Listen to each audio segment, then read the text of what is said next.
anything else. Some people would spend any amount of money to get more time, but in the end, no matter how much we try, we never seem to have enough of it.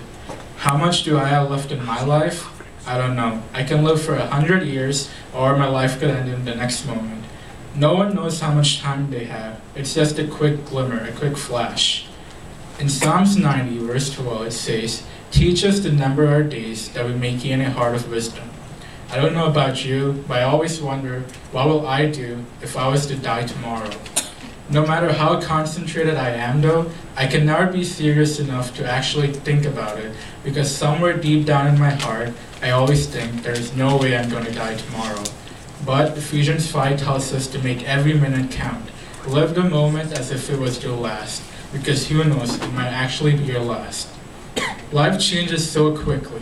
You can be a well-respected youth pastor, a person that every child in the church looks up to, a person who changed the church so much for the good, and then one day have all that taken away from you and end up painting houses for a job.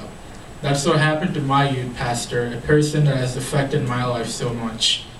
Or you could be a student in high school, laughing with your friends as you go to your home room, thinking that life is good, only to find out that one of your closest friends, who you have known since 7th grade, has committed suicide that morning.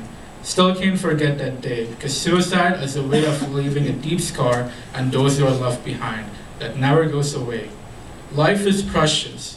Don't ever make the mistake of ending it, no matter how difficult you think it is, because you have no right. God gave it to us as a gift, and we should cherish every moment we have of it. No one knows what will happen next, so always tell your loved ones that you love them every chance you get. When I was in VBS last year, Steve and Uncle told us a short story about three devils who were having a meeting with Satan, who asked them what strategy they planned to follow to terrorize the people. The first devil said, "I will tell the people that there is no God." "That will not work," Satan replied, "because in their hearts of hearts, they know that there is a God." The second devil said, "I will tell them that there is no hell." "That won't work either, because there is so much evil on earth that they know that there must be a hell," he replied. The third devil thought for a moment and then said, "I will tell them that there is no hurry." "Wonderful," said Satan. "Tell them that and you will ruin them by the millions." See, the ultimate mistake that we can make is to wait. Why not take action now though? Why say, "Oh, I don't need to do God's work now. I can do it when I grow older"? When I went to the mission trip last year for Impact New England, a girl there led a morning devotion that really touched me. I'll just briefly summarize on what she said. When we're in high school, just maturing and coming closer to God, God asks us to come into His ministry. We kind of ignore Him and say, I need to focus on doing well in high school first, because it's going to affect what college I'm going to.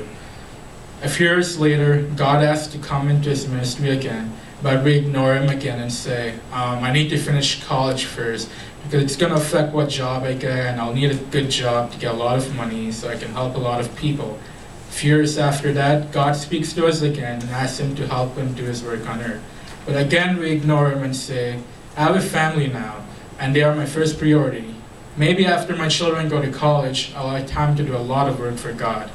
As time passes, our lives go on, our kids go to college, and we retire and then think to ourselves, I wish I did God's work when I was young, because now I don't have the strength.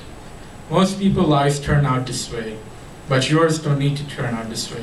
We need to get serious about God right now. Not next month, not tomorrow, but right now. If you intend to serve the Lord someday, why not now? What do you gain by waiting? Jesus says, "Come on to me, come now. Don't delay, don't put it off."